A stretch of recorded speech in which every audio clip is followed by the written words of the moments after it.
Hello there, my name is AlphonZeus or AlphonZeus. Here's going to be a vlog breakdown of the whole shenanigans at AnimeNext. Well, I'll hopefully try and keep it just to two different videos. One's for day 0 and 1, and the other for days 2 and 3. So, to kind of give you the story from the beginning, it was pretty hype. I was just, finishing up my morning of work before I get ready and go out. So, pretty much come home, get everything ready, make sure all the cosplay is all good to go, and I get to, make sure I have all the supplies that I need, especially considering toiletries was an issue last year, so that was something. So I drive off, go on to Burn Community College, where I pick up three of my friends, Sagar, Eve, and Mike. So pretty much I just wait around for them. Once we get going, it's gonna be balls to the wall. I need to get to the con right now. So as we're driving down, we pretty much use the MapQuest directions. And usually, year after year, you get to see how familiar you are with the road. And after driving down there for a few years now, it's starting to come to me just a little bit. So, I was able to see, all right, so go to Garden State Parkway, take it, go to US South, I think. Oh, God, now I'm starting to forget. US 1 South, and taking it all the way down, I think it was I-287, and then take it a few more exits down until you hit the road of the con, as I like to call it. Once we go into Davidson Avenue, really, it's like once we made that left turn, it was just that we had that music all set up. And I forgot what was playing at the time. I think it was Heartbeat by Childish Gambino, because there's going to be a crazy con that's going to be happening right now. And we didn't even get to see the kicker by the time we got our badges. So once I dropped off Mike at the Holiday Inn, we went off to the Courtyard Marriott. Staff was really awesome, really nice, really liked it there. And we just chilled in our room for a little bit until we hit 4:30, where we ended up going to the line for pre-res so we could pick up our badges. Because we were thinking, like, the last year we actually went around 5:30. There was a huge line there. So you know what? We're gonna get there an hour 30 ahead of time. We go in there. We end up being close to the door, and that was kind of a relief because we got the wall to protect us from the major sun that's gonna be happening.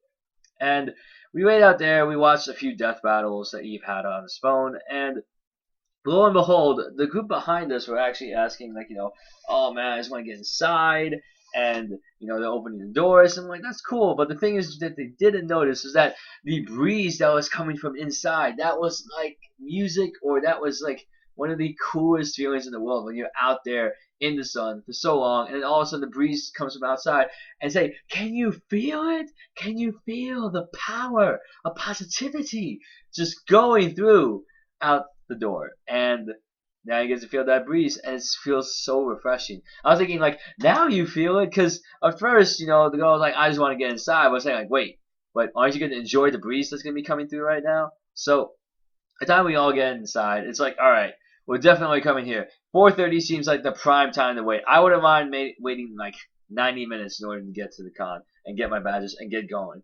So, by the time we got there, we got everything. We head back, and then it's the supply run. I'm starting to liken this a lot more to The Walking Dead in a way, because now we get to the point where, okay, we're here, we have our own toiletries, we have our own cosplays, we have our own extra clothes and change and stuff, and now we get to worry about, okay, what else do we need for this con? Well, of course, first thing, we're going to need water. We ended up going to the ShopRite, and, okay, we stock up on water, we stock up on ramen, we stock up on, other toiletries that I was missing, such as, shampoo, soap, etc. Again, I'm not beer yet. They were getting also like cups and spoons and forks and knives. We even got like two 12 packs of brisk iced tea, and the half and half, so like the raspberry lemon and the iced tea lemonade. So by the time we got all those supplies going, we actually stopped by like Rite Aid and CVS. We pick up other things along the way. I know, see, wanted to pick up like condoms, and I was like thinking like, all right, just in case, I guess. Never can be, I guess, too safe about it. So once we pick up that, it was just awkward even going up to the guy saying like, "Hi, where do you keep your condoms?" And I think that this group behind us is like, okay, I think it's because of that we're not gonna get any this weekend. But past the point where we finally get all the supplies that we need, and of course, some of our roommates are gonna owe us some money because they're practically for the entire room. Of course, you just pay $5 per person, and then we are good to go. So it was just the three of us that night, and we were just relaxing, watching TV, just doing whatever, and enjoying the free Wi-Fi, which unfortunately hotel Wi-Fi has such a bad reputation for. And unfortunately, this was also the case as well. Can't really play videos or play video games that much. I was stuck in Mortal Kombat for like at least a good 5-10 minutes trying to download who it was the faction champion of the last season. So, given that day zero has concluded, we got our badges, but it ended on a very ominous note, and I actually put this on Instagram too. The fact is that this year is the last year that AnimeNext will be coming to Somerset, as next year is going to be into AC, and I was flabbergasted because I was just getting ready to just memorize the whole pathway from up in BCC all the way down to Somerset, and now they're going to change it out to Atlantic City. So the press is even on more now that we should be able to have the best damn con here, because from what we see right now, this is the last time Somerset will ever see AnimeNext. So we want to make it the best thing yet. And pretty much that goes to day zero. And going over what was going on there, we see Sean come in, and he went in with a different ride, and we're just getting ready because once you book the news, it's like, damn, yeah, it's getting overflowing, to be honest. Because over the last year or 2 years, we've noticed definitely a few very glaring occurrences, such as people that were getting crushed in the masquerade line, fire marshals coming down and telling people to get off the second floor of the DoubleTree because there were too many people on there, people stuck in the elevator and then losing their minds. It's kind of expected to see that, okay, our place is not doing that good anymore, so maybe we should be going on to the next place, which I wouldn't be surprised. Atlantic City is a pretty interesting hotspot to have a convention at. It's definitely something that can revitalize or bring a hell of a lot of attention to Atlantic City. So when day zero concludes, going to day one. Now I'm gonna stick with just one cosplay the whole day. Usually Saturday was the only day that I actually managed to just change out of cosplay once. And for those people that cosplay and that cosplays into 3 different outfits in one day, I give you all the credit in the world, because that is insane. I don't know how you have the patience and stuff just to kind of get your stuff, go to the photo shoots, get that done, go back, change up, go out again, get pictures, do whatever, and then go back, change one more time, and then go out.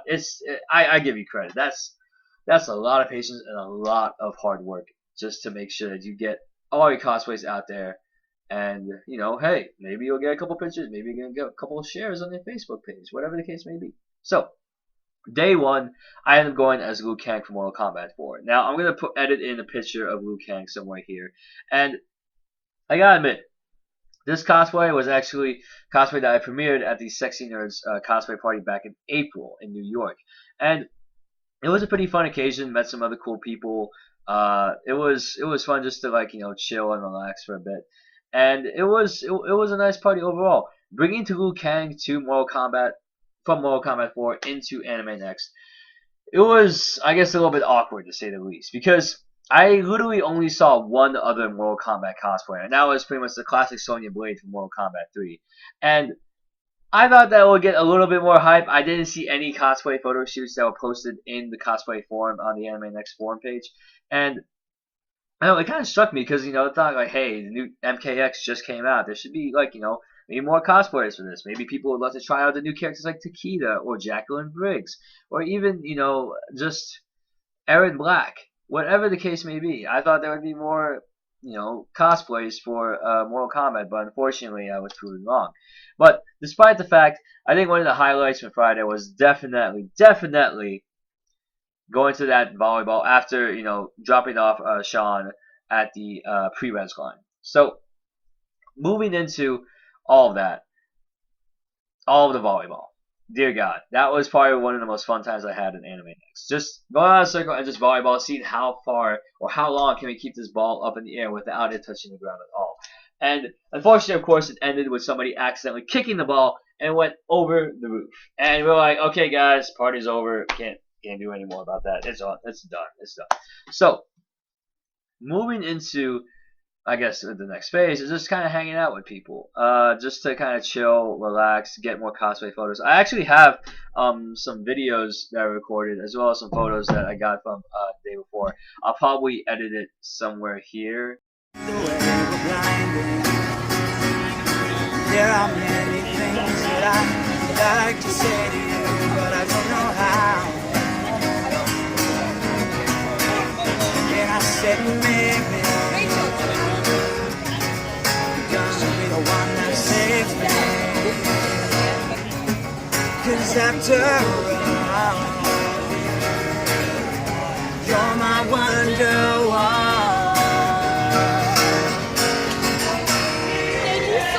Along there or something like that. But I'm probably gonna post the videos of anything separate so I can just keep the vlog going. Now, this Friday was definitely something. I actually got a chance to see one of the cosplayers that I've known for a little bit, or maybe a little bit for like a few years now, just like on and off through Facebook and actually meeting her in real person. And that's Murder Nurse. If you haven't seen my profile picture on Facebook, it's actually featuring myself as Liu Kang and her as Riku from Final Fantasy X-2. And if you didn't know me before like 2005 or whatnot, Riku is probably one of my all-time favorite waifus in video games. She was such a delight, and her personality just really shone through, and I loved her for that. And she pretty much takes pretty damn good care of her body, and I like that too. And to see Murder Nurse actually go in and cosplay her to the T, oh my god, my heart was like, ah, she's real. She's real. And when I actually got to see her again, and it was just like, wow, okay, remember me, stuff like that, hug and stuff. And she's actually gonna be at the cosplay burlesque booth in the artist alley. So I was like, yeah, I'll definitely show up and get a poster from you to support the cause. And lo and behold, I actually had Sagar with me when we went up and we talked with her and just talk about cosplay burlesque, and she wanted a selfie. I'm like, yeah, sure, hey, like just take a picture of us, and that became pretty much the picture. It was kind of funny too how my aunt, or Tita Claribel, pointed her out as kind of looking like Lady Gaga, and okay, I could probably see that a little bit, but I don't know, I can't really put the two and two together on that one. So, and one of the also kind of leading into the things that I made. It's like, okay, cosplay burlesque is tonight. It's Final Fantasy thing. Of course I'm gonna show up. That's amazing. I would love to do that. And so we ended up going to, at least visiting a panel or whatnot, trying to meet up with another friend of mine, Mikhail. And to to be honest though, I have been overwhelmed by the amount of people that I've remembered or people that have recognized me over the past 5 years that since I've attended AnimeNext. And seeing this, it reminded me so much of that scene in Big Fish where the son was carrying his father to the lake, and you just see everybody that you ever met in your life, and there was not a sad face in the room. And it's very a lot of feels. It's a lot of feels, and seeing all these friends again, near and far, it's just really, it warmed my heart, to be honest. I really, really was overjoyed to see every one of you, even if I was only able to talk to you for just a minute or so. I want to make sure that the next time we talk, it's gonna be like we just talked yesterday, and that's like my promise to anyone that I've ever met in my life. And then we end on good terms, and we see each other again, it will just be like it was yesterday. So, first panel, first of I think 2 or 3 panels I've ever attended at AnimeNext. I think I've actually attended a panel like every day, which is pretty insane. Was actually the good, bad, and the ugly anime, where literally the guy shows us an awesome amount of anime, and he just shows the parts that he just tell us about the stuff. And I'm actually gonna email the guy. I actually have his email address, so I can email him for the complete list. So maybe one day I can just binge watch them all and hopefully get something out of it. So out of that panel, that was actually pretty cool. Unfortunately, I had to like separate ways because then we have some other stuff going on because it's the Flow concert that night, and Flow concert was definitely hype as hell. One of the interesting stories leading up to that event was literally we were waiting at the registration booth. I thought I can just go up to them and ask for information. However, given that the Flow concert starts around like 8:30 or so, I got to the registration booth. Oh, and not the registration booth, the info booth. And the guy there, he was like the guardian of knowledge, because it was just all, hey, do you know anything about the Flow concert? I know. I can't tell you anything until 6:30. And we were just all waiting there, just wondering like, what's gonna be. So we end up passing 6:30. It was already 6:30 on the dot. The guy checked his phone. Okay, it's like a freaking Ocean's 11 type of heist.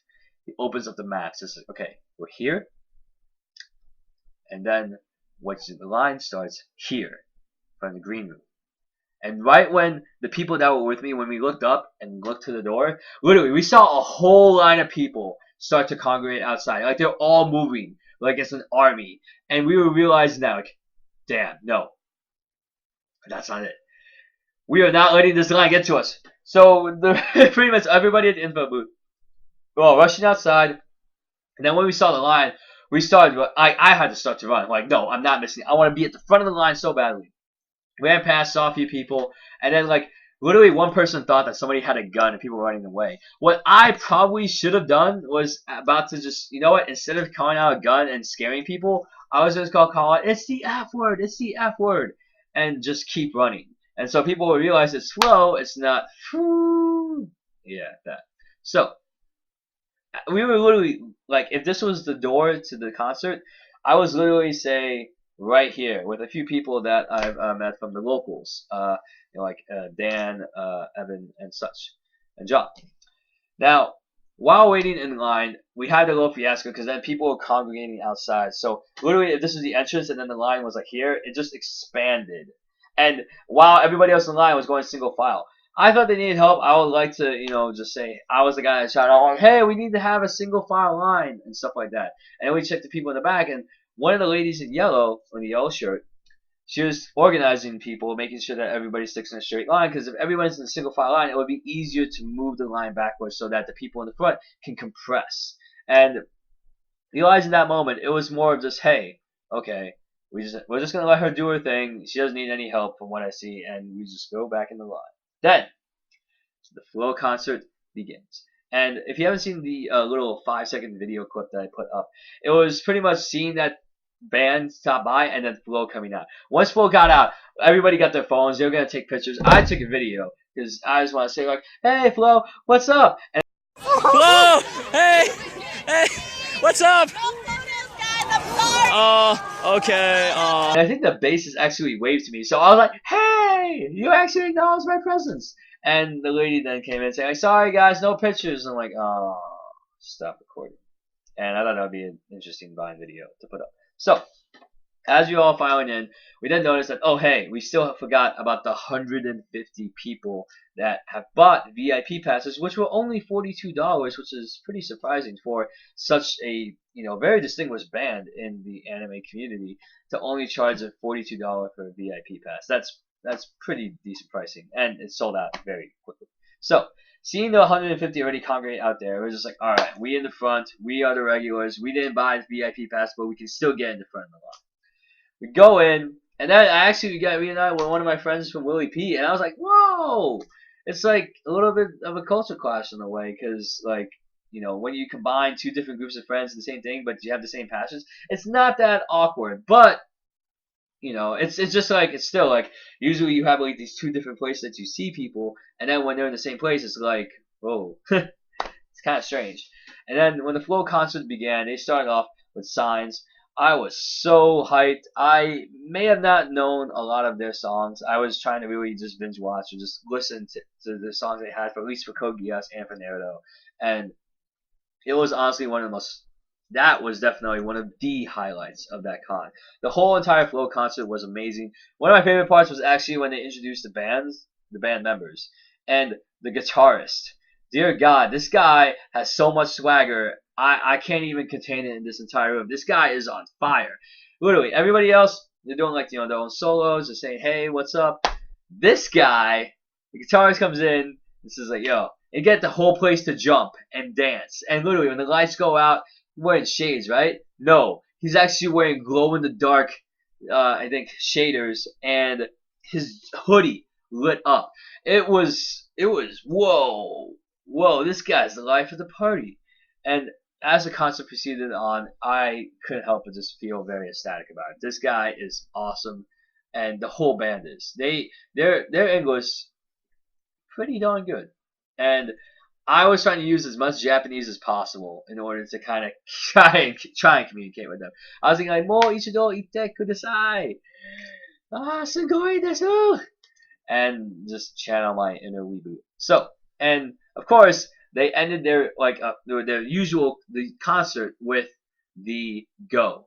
the Go or Fighting Dreamers from the original Naruto series. But they did a little bit of an encore where they actually covered the Attack on Titan, aka SNK, opening, and that was actually pretty cool of them too, because I don't remember doing that song before. So then, literally after the last song, which was Go, my group, we ended up going outside and we were just waiting for the autograph session. And we were all waiting in line, saw a few people, and it's like, yo, we're gonna get some autographs. And literally, I thought that was the best $35 I spent. Just making sure I get the CD as well as the zip bag, or I don't know what you call it, like a gym bag or something. It's like one of the straps.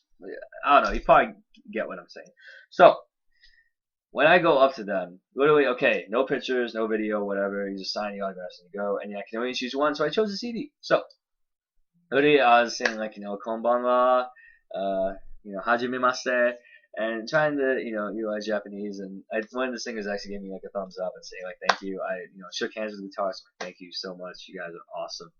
And yeah, I just couldn't stop smiling because you're actually meeting the band in real life, and you're conversating with them, you're actually interacting with them, and it really fulfills a hell of a lot, and I do love that so much.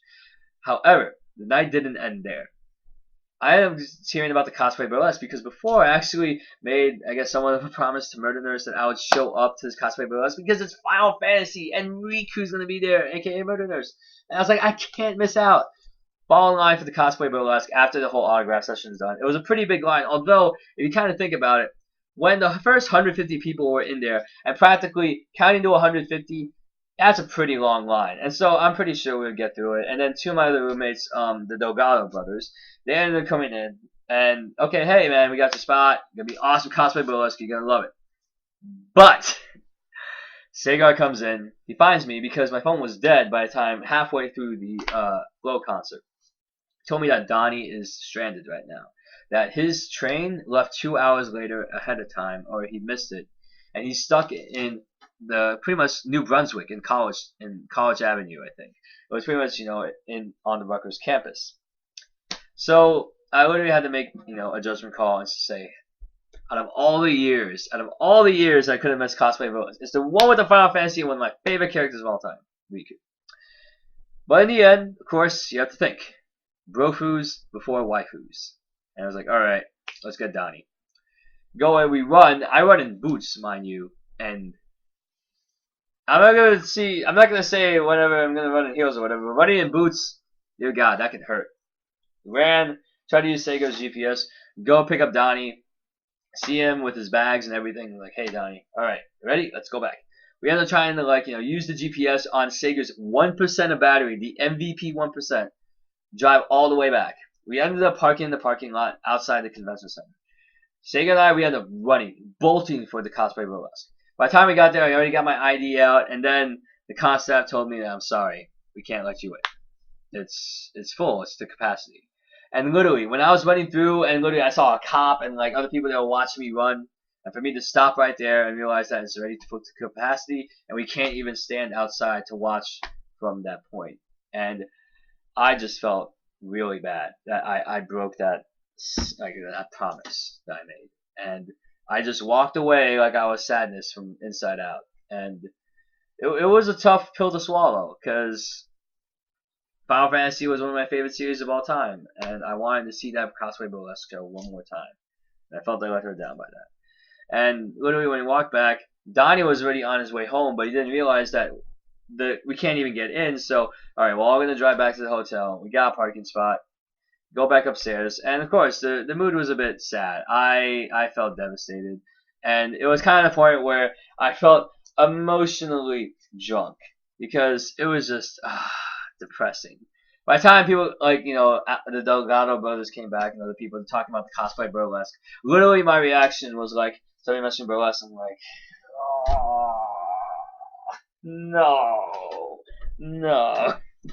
Like I really didn't know how to handle myself, to be honest. And people there were joking around all the time, and literally I guess Donnie felt bad. I was like, dude, you know what? Let me buy you breakfast and stuff like that. So I'm like, Alright, I just felt bad. I was like on the floor, and like a few of our other friends came by, and it's like, is that okay? And like, yeah, he's just emotionally drunk right now. And apparently that can be a thing. So, with days 0 and 1 done and in the bag, what's going to await us for days 2 and 3? It's probably going to be a much longer vlog, but whatever the case may be, thank you for listening to me rant about day 0 and day 1. Days 2 and 3 hopefully will be up within a couple days or so, and that will include the photo shoots for Love Live, for Concole, and the beginning and the end of the Misadventures of Brock at AnimeNext. And thank you for listening to my story so far, and I'll look forward to seeing you guys in days 2 and 3. Take care.